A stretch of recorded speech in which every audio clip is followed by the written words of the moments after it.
అంటే పార్టీ ఒకళ్ళకి కేటాయింపు చేయకుండా మరి 3 విభాగాల్లో 3 కమ్యూనిటీలకు సంబంధించి పార్టీ నిర్ణయము పెద్దలు తీసుకున్న నిర్ణయాన్ని మేము చాలా సంతోషంగా భావిస్తూ ఉన్నాము. అంటే పార్టీలో పనిచేసిన సీనియర్లకి అవకాశం ఇచ్చినందుకు నేను పార్టీ అతిరథ మహారథులందరికీ ప్రత్యేకంగా ధన్యవాదాలు తెలియజేస్తున్నాను. అంటే మొన్ననే జరిగిన పట్టభద్రుల ఎమ్మెల్సీ ఎన్నికల్లో అయితే కాంగ్రెస్ ఈ ఎన్నికల్లో అంటే విజయం సాధించలేకపోయింది అంటే అన్ని జిమ్మికుల రాజకీయం అయిపోయింది ప్రస్తుతం బీజేపీ వాళ్ళు చేస్తున్న రాజకీయం ఏంటంటే కుల మతాలతో రాజకీయం చేస్తూ ఉన్నారు. మరి కాంగ్రెస్ పార్టీకి అట్లాంటి రాజకీయం తెలియదు. కాంగ్రెస్ పార్టీకి తెలిసిన రాజకీయం ఏంటంటే ప్రజలకి సేవ చేసే ఒక రాజకీయం పార్టీకి తెలుసు. అది రాజకీయం కూడా కాదు, ప్రజలకు సేవ చేయడం పార్టీకి తెలుసు. పార్టీ యొక్క నాయకులకు, పార్టీ యొక్క పెద్దలకు అధిష్టానం తెలిసింది కూడా అదే.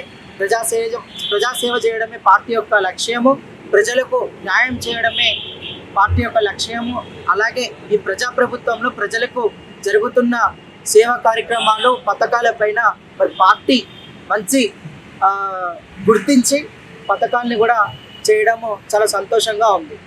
ఎట్లుంది ఏడాదిన్నర పాలన? ఏ విధంగా చూడొచ్చు? దాదాపు ఏడాదిన్నర అవుతుంది.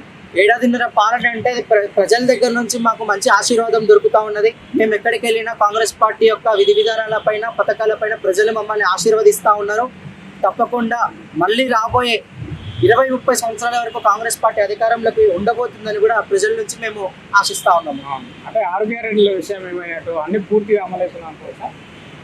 అంటే 1-2 అవ్వకపోవచ్చు, బట్ అవి కూడా అంటే ఇప్పుడు కేంద్రం నుంచి బడ్జెట్ రాలేకపోతా ఉన్నది. రాష్ట్ర బడ్జెట్ ఏమో అప్పుల పాలైపోయి ఉన్నది తెలంగాణ రాష్ట్రం. మరి ఉన్నోడు మొత్తము కుటుంబ రాజకీయం చేసి మొత్తం మింగిపోయిండు, పెద్ద గొయ్యి తీసిపోయిండు. మరి దీన్ని ప్రజలు గమనిస్తూ ఉన్నారు, అందుకే వాళ్ళని గద్దె దింపారు. ఈ 6 గ్యారెంటీలు కూడా అమలు అవుతూ ఉన్నాయి. 1-2 అవ్వకపోవచ్చు, కానీ మిగతావి కూడా అవుతాయి. మహిళలకు ప్రత్యేకంగా మరి కల్పిస్తూ ఉన్నారు అవకాశము. న్యాయం చేసే విధంగా ప్రతి ఒక్కటి ఉంటుంది. ఈ తెలంగాణ ప్రజల్లో గత ప్రభుత్వం ఏదైతే సేవ చేయలేకపోయింది ప్రజలకు, తూచా తప్పకుండా కాంగ్రెస్ పార్టీ యొక్క సేవను చేస్తూ ఉన్నది. సేవ చేసే విధంగా పనిచేస్తూ ఉన్నది మా నాయకులు, కార్యకర్తలందరూ కూడా తెలియజేస్తారు. అంటే మహిళలను కోటీశ్వర్లు చేస్తామని చెప్తున్నారు. ఏ విధంగా చేస్తారు? అంటే గత 10 ఏళ్లలో తెలంగాణ ప్రభుత్వం మహిళలను కోటీశ్వర్లు చేయలేదా? మీరు ఎందుకు అంటున్నారు? డెఫినెట్లీ గత ప్రభుత్వం మహిళలందరికీ మోసం చేసింది. ఎట్లా అనేది కూడా నేను చెప్పదలుచుకున్నా మీకు. గత ప్రభుత్వంలో మహిళల మీద అన్యాయాలు జరిగినాయి, అంటే వాళ్ళ మీద దాడులు జరిగినాయి, హత్యలు ఎక్కువ జరిగినాయి. ఆడపిల్లలంటే అసహాయం వచ్చే విధంగా మరి ఆ ప్రభుత్వం పనిచేసింది. ఆడపిల్లల పైన అత్యాచారాలు ఎక్కువైపోయినాయి. చిన్న పిల్ల దగ్గర నుంచి మొదలు పెడితే, 3 సంవత్సరాల పిల్ల దగ్గర నుంచి మొదలు పెడితే వృద్ధాప్యంలో ఉన్న వాళ్ళని కూడా మరి ఆ పార్టీ నాయకులు వదలని పరిస్థితి. కొన్ని సిచ్యువేషన్స్లో ఆ పార్టీ నాయకుల యొక్క కొడుకులు కూడా ఉన్నారు అందులో, వాళ్ళ కొడుకులు కూడా అందులో భాగస్వాములై ఉన్నారు.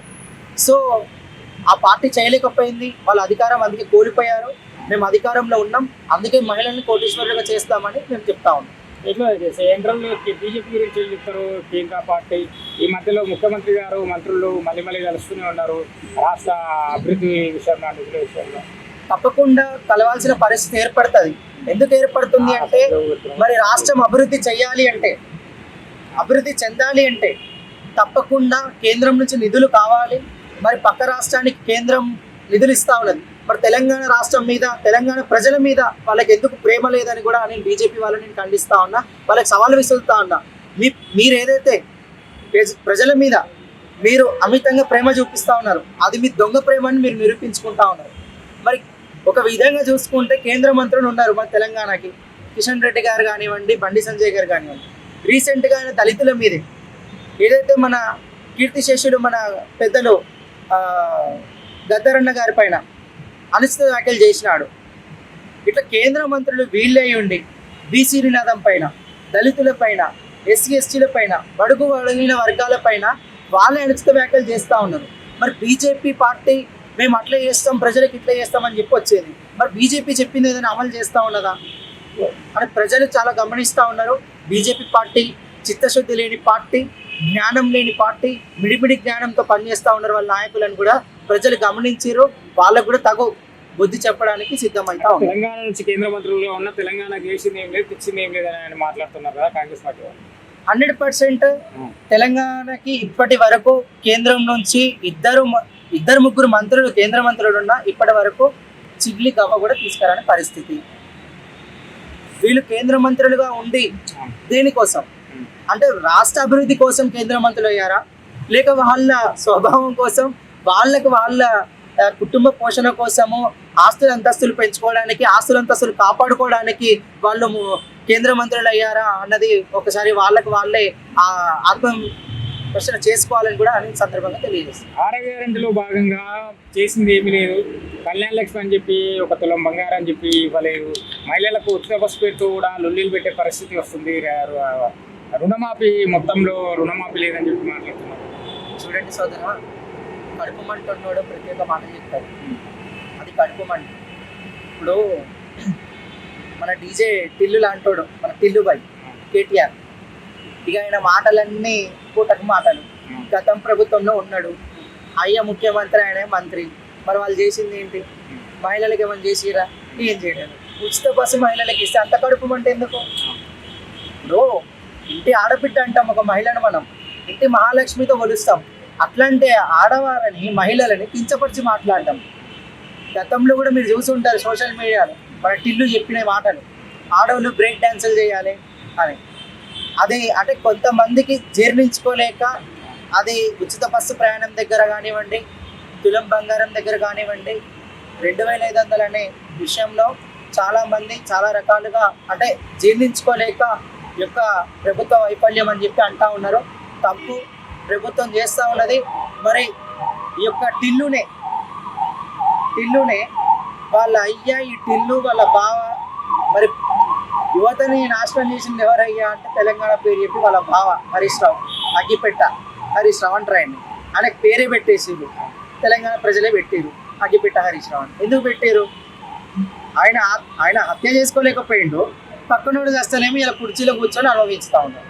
అంటే వాళ్ళు చేయలేకపోయారు, పక్కనోడు చేస్తే మాత్రం దాన్ని జీర్ణించుకోలేక ఇట్లాంటి మాటలు మాట్లాడుతూ ఉన్నారు. వాళ్ళ విజ్ఞతకి వదిలేస్తూ ఉన్నాము. ప్రజలకు తెలుసు ప్రజలకు ఏం జరుగుతూ ఉన్నది, ఎట్లా జరుగుతూ ఉన్నది ప్రజలు గమనిస్తూ ఉన్నారు. మాకు అందుకే కంకణం కట్టి కాంగ్రెస్ పార్టీని అధికారంలోకి ప్రజలే తెచ్చుకున్నారు. ప్రజల నిర్ణయం మేరకే కాంగ్రెస్ పార్టీ వాళ్ళ అధికారంలోకి వచ్చింది. ప్రజా పరిపాలన నడుస్తా ఉంది. అంటే ఇప్పటికీ దాదాపు 14 ఏళ్ళు గడుస్తున్నాయి. ఇంకా మంత్రివర్గ విస్తరణ కూడా పూర్తి స్థాయిలో జరగలేదు. ఇంకా 6 మంత్రి పదవులు అలాగే ఉన్నాయి కదా. తప్పకుండా చేస్తారు. అంటే ఏ స్థానం ఎవరికి ఇవ్వాలనేది ముఖ్యమంత్రి గారు ఏదైతే మంత్రివర్గం ఉందో సీనియర్ కాంగ్రెస్ నాయకులు పెద్దలు అందరు చర్చ చేస్తూ ఉన్నారు. మరి ఈ విషయాన్ని రాహుల్ గాంధీ గారు, సోనియమ్మ గారు, ప్రియాంక గాంధీ గారు, ఖర్గే గారు, కొత్తగా వచ్చిన మన తెలంగాణ ఇన్ఛార్జ్ మీనాక్షి నటరాజన్ గారు, వీళ్ళందరూ కూర్చొని చర్చించుకొని ఆ యొక్క మంత్రివర్గ విస్తరణకి ముందడుగు వేస్తారు. ఇప్పటికిప్పుడు అంటే ఏది జరగదు, టైం పడుతుంది. తప్పకుండా ప్రజలకైతే న్యాయం జరుగుతూ ఉన్నది. ఏ నియోజకవర్గం నుంచి ఏ మండలం నుంచి కూడా ప్రజలకు అన్యాయం జరగట్లేదు. గత ప్రభుత్వం లాగా మేము కబ్జాలు చేయడం లేదు, మాఫియాలకి దందాలకి పాల్పడడం లేదు. సామాన్యులంగా ఒక నాయకుడు అనే పదం మర్చిపోయి ప్రజలకు చొచ్చుకోబోతా ఉన్నాం. ప్రజాప్రభుత్వం లాగా పనిచేస్తూ ఉన్నాం.